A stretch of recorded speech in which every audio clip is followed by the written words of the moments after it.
Prenez sur vous mon joug, dit le Seigneur. Devenez mes disciples, car je suis doux et humble de cœur.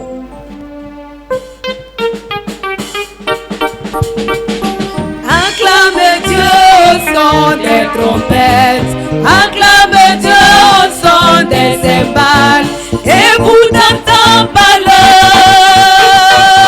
acclamez Yahweh.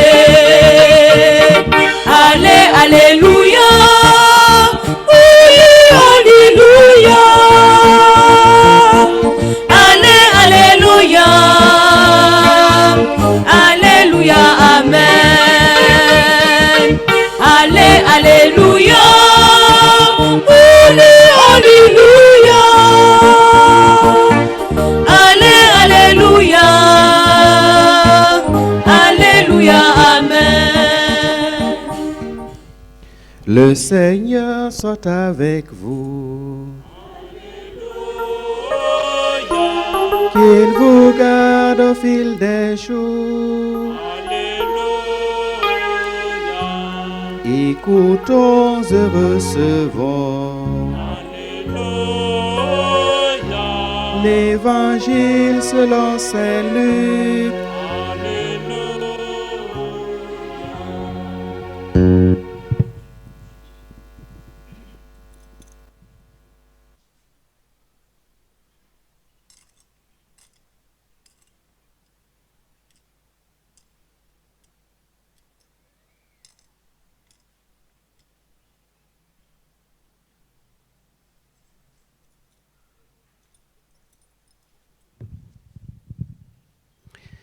Un jour de sabbat, Jésus était entré dans la maison d'un chef des pharisiens pour y prendre son repas, et ces derniers l'observaient. Jésus dit une parabole aux invités lorsqu'il remarqua comment ils choisissaient les premières places, et il leur dit: quand quelqu'un t'invite à des noces, ne va pas t'installer à la première place, de peur qu'il ait invité un autre plus considéré que toi. Alors, celui qui vous a invité, toi et lui, viendra te dire: cède-lui ta place. Et à ce moment, tu iras plein de honte prendre la dernière place. Au contraire, quand tu es invité, va te mettre à la dernière place. Alors, quand viendra celui qui t'a invité, il te dira: mon ami, avance plus haut, et ce sera pour toi un honneur aux yeux de tous ceux qui seront à la table avec toi. En effet, quiconque s'élève sera abaissé, et qui s'abaisse sera élevé. Jésus disait aussi à celui qui l'avait invité: quand tu donnes un déjeuner ou un dîner, n'invite pas tes amis, ni tes frères, ni tes parents, ni des riches voisins. Sinon, eux aussi te rendraient l'invitation et ce serait pour toi un don en retour. Au contraire, quand tu donnes une réception, invite des pauvres, des estropiés, des boiteux, des aveugles. Heureux seras-tu, parce qu'ils n'ont rien à te donner en retour. Cela te sera rendu à la résurrection des justes.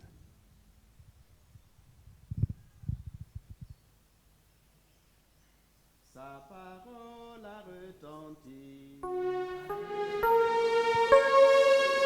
Sa parole est vérité.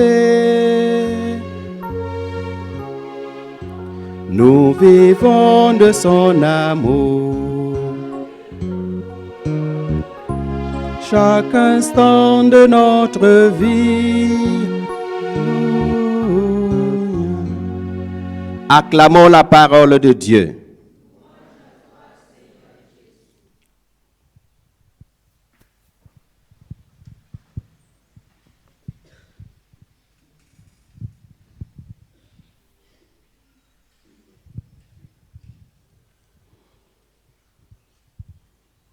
Nous allons ensemble prendre un temps de silence pour accueillir la parole de Dieu dans nos cœurs. C'est une parole de vie. C'est Dieu qui nous donne la vie. Demandons à l'Esprit Saint, l'Esprit de vie, de nous permettre d'accueillir cette parole dans un cœur sage, bon et fidèle.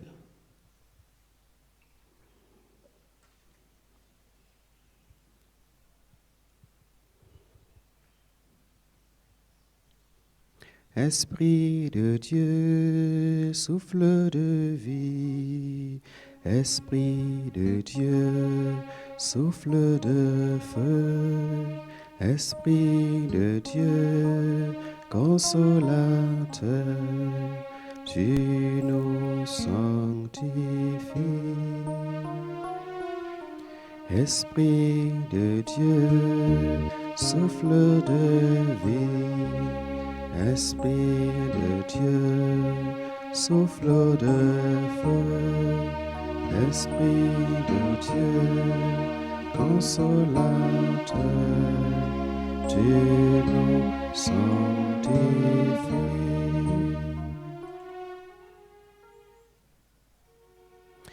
Et la Vierge Marie, épouse du Saint-Esprit, nous aide à accueillir le don de l'Esprit, qu'elle reste avec nous, demeure avec nous et nous apprenne à obéir à l'Esprit. Je vous salue Marie, pleine de grâce, le Seigneur est avec vous. Vous êtes bénie entre toutes les femmes, et Jésus, le fruit de vos entrailles, est béni. Sainte Marie, Mère de Dieu, priez pour nous pauvres pécheurs, maintenant et à l'heure de notre mort. Amen. Bonjour à toutes et à tous. Les santé sont bonnes. Comment vont les familles, les parents, les enfants, les professeurs, les camarades et les amis, les copains et les copines? Tout le monde va bien. Moi aussi, je vais bien. Je me nomme Abbé Marcelin Ouedraogo du diocèse de Oyugia. Je réapprends à parler le français, donc si je fais beaucoup de fautes, s'il vous plaît, n'écoutez pas les fautes. D'accord? Je réapprends à parler le français. Cela veut dire que ça fait un bon bout de temps que je ne parlais plus cette langue. Donc quand on revient, souvent c'est un peu difficile. Aujourd'hui, il est question d'humilité. L'humilité, c'est une vertu hautement divine, très simple et très difficile pour nous les hommes. C'est dans l'humilité que Dieu agit, c'est dans l'humilité que Dieu nous montre que c'est lui qui est le maître. Et nous sommes chrétiens, chrétiennes. Dans la logique chrétienne, nous devons être humbles. Nous devons nous abaisser devant Dieu et surtout, dans cette humilité, créer des relations sociales qui nous permettent de vivre en harmonie avec nous-mêmes, avec les autres et avec notre environnement. L'humilité, c'est cette grâce-là dont nous avons vraiment besoin pour accueillir le don de Dieu. Sans l'humilité, ça va être vraiment difficile. Et Jésus nous donne des paraboles aujourd'hui qui nous montrent qu'est-ce qu'il entend par humilité. Alors, bien sûr, quand nous arrivons dans un banquet, il y a plusieurs autorités, tout le monde n'a pas la même place, ce qui est normal. Jésus n'a pas dénié cela, mais bien au contraire, il a reconnu que le maître de maison a peut-être pu inviter une autre personne qu'il considère ou qu'elle considère plus que toi. Jésus nous demande seulement de jouer bas la terre. Ça va? Jouer bas la terre. De nous considérer à un niveau assez bas et assez moyen pour que, au fur et à mesure, les hommes et les femmes de notre temps puissent reconnaître notre vraie valeur. Mais ça ne vient pas du premier regard ou de la première considération. Alors, Jésus nous demande de prendre la dernière place. Quand il s'agit, par exemple, d'un banquet et tout ça, c'est la parabole d'aujourd'hui, l'exemple d'aujourd'hui, pour que nous-mêmes, nous puissions avoir une bonne, je dirais, un bon niveau psychologique pour pouvoir supporter et porter ce que nous sommes. Nous considérer à un niveau raisonnablement acceptable, non pas au-delà de ce que nous pensons être. Même si nous avons atteint le niveau que nous pensons être, c'est bon de se considérer à un niveau raisonnablement acceptable. C'est l'essentiel de ce que Jésus essaie de nous transmettre aujourd'hui. Mais notre difficulté en tant qu'humains, c'est que nous avons notre image sociale. C'est ça l'un des points autour duquel nous avons parfois des difficultés à comprendre Jésus ou bien à nous faire accepter même dans certains milieux sociaux. C'est notre image sociale. Notre image sociale, c'est quoi? C'est ce que nous voulons montrer aux autres. Ce que nous voulons que les autres voient en nous. Si vous cliquez sur l'Internet, par exemple, vous cherchez la fenêtre de Johari, J avec J. Vous allez voir que lui, il conçoit l'homme sous 4 angles, 4 aspects. Disons, le premier aspect, c'est ce que nous faisons voir aux autres, ce que les autres voient de nous, n'est-ce pas? L'autre aspect, c'est ce que nous voyons de nous-mêmes et nous ne voulons pas que les autres voient. Le troisième aspect, c'est ce que les gens voient à nous et que nous ne voyons pas. Et le quatrième aspect, c'est ce que ni nous, ni les autres ne voient. Alors disons, ce premier aspect, ce que nous essayons de montrer aux autres, c'est ça souvent qui nous induit en erreur. Ce que nous voulons que les gens nous voient d'une manière. Nous voulons que dans notre quartier, nous voulons donner une image spéciale à toutes les personnes qui sont autour de nous. Nous voulons que dans notre service ou à l'université ou à l'école, donner une image. C'est ça que je veux que vous voyez. Mais nous ne sommes pas maîtres des yeux des gens. Les gens peuvent voir autre chose. Et Jésus est en train de nous faire comprendre que ce que nous voulons que les gens voient de nous, sachant que les gens peuvent voir autre chose à nous. Et nous considérer autrement, et ça peut amener des frustrations. Ça peut amener des blessures. Il m'a traité ceci, il m'a dit ci. Lui, il ne comprend pas que je suis ci, ci et ci. C'est ce que tu veux qu'il comprenne. Ce n'est pas forcément ce que tu es. On se comprend? Je suis habillé, vous me voyez, non? Ça, le prêtre veut qu'on le voit comme ça. Là, quand vous le voyez, vous faites comme ça, n'est-ce pas? S'il se fourre un guide et puis sort tout de suite, vous n'allez pas le reconnaître. Le temps que vous rendiez compte, vous avez marché sur lui-même, n'est-ce pas? C'est ce que la liturgie veut que nous montrions. On s'habille comme ça. On peut se comprendre. On peut avancer. On peut avancer. Ou bien on dort déjà.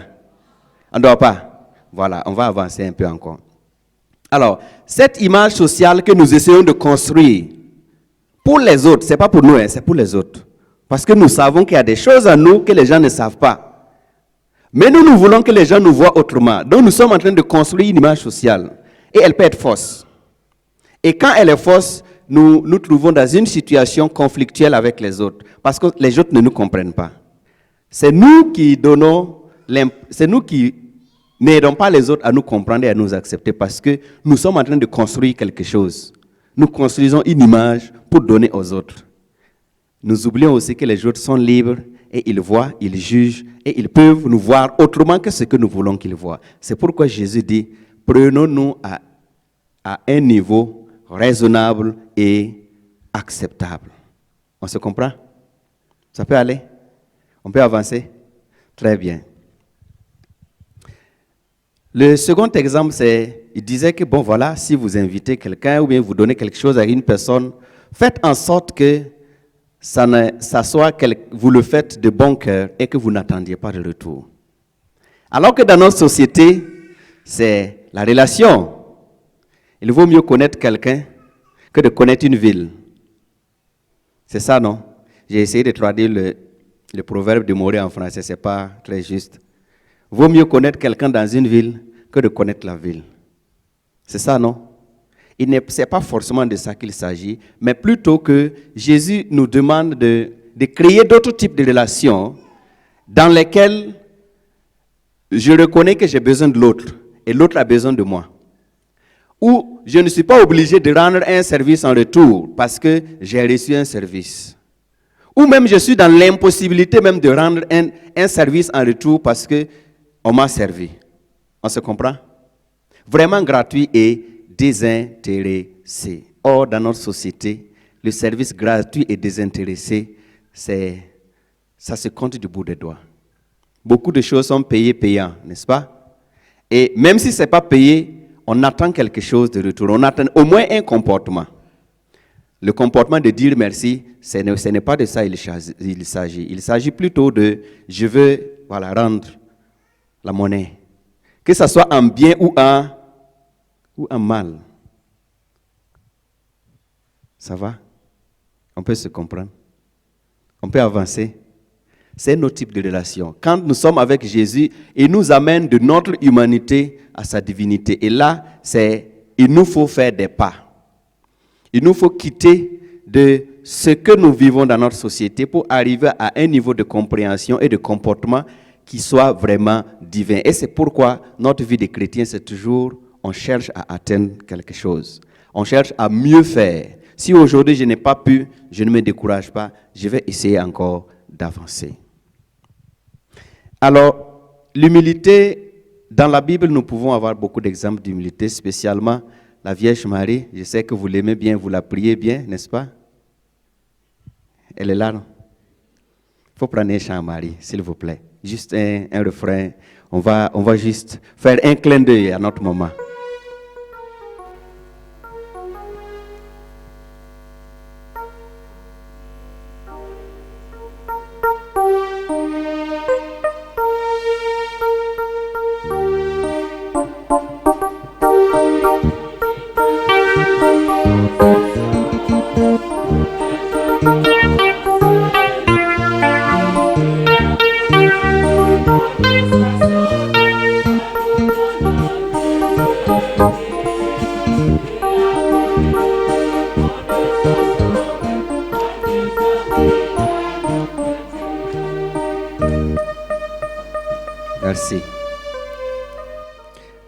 Merci.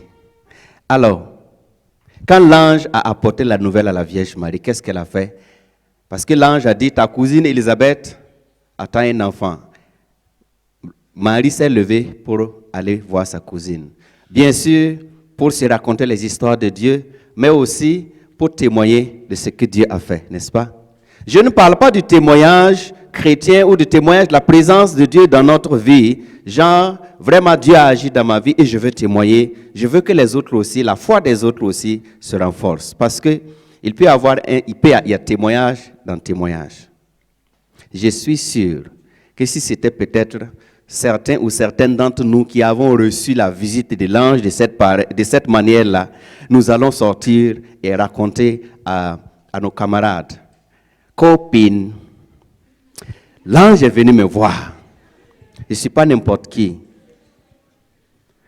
Cousine, l'ange est venu me voir. Et l'ange m'a dit ceci, cela. Pas pour renforcer ou aider les gens à rentrer encore dans la foi en Dieu, mais parce qu'on se sent...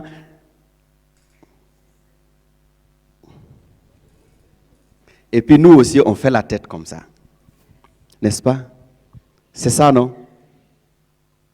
Mais Marie a gardé le silence. Bien sûr, témoignant de sa foi avec Élisabeth, mais elle a gardé le silence dans le mystère de Dieu.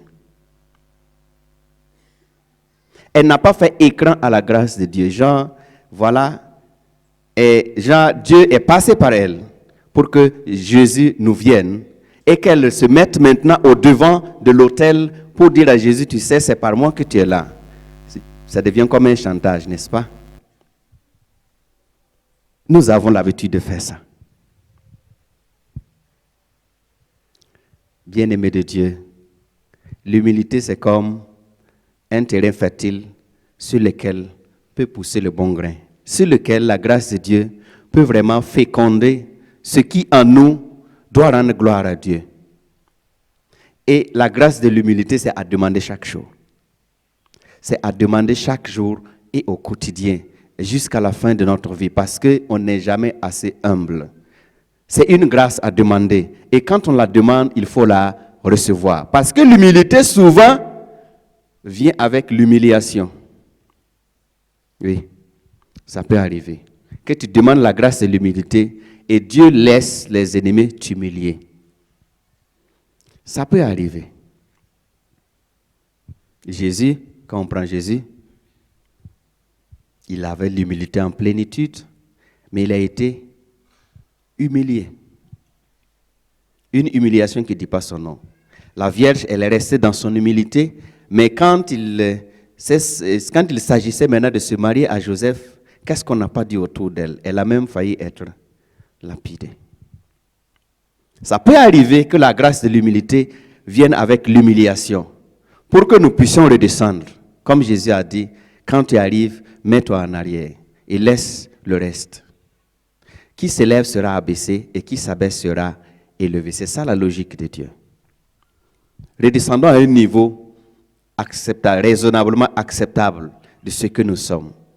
Et nous allons voir que nous-mêmes, nous connaîtrons notre valeur quand les autres vont nous renvoyer ce que nous pensons, ce qu'ils pensent de nous et peut-être que nous n'avons pas encore vu.